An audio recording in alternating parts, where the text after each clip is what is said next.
إن المتقين في مقام أمين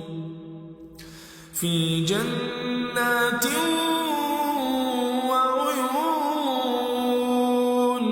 يلبسون من سندس واستبرق متقابلين كذلك وزوجناهم بحور عين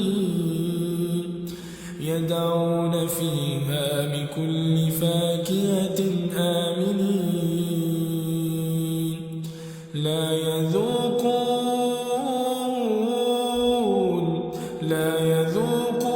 فيها الموت إلا الموتة الأولى ووقاهم عذاب الجحيم فضلا من ربك ذلك هو الفوز العظيم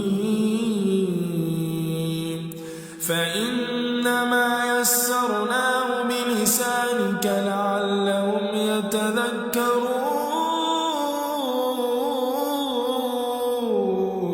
فارتقب إنهم مرتقبون.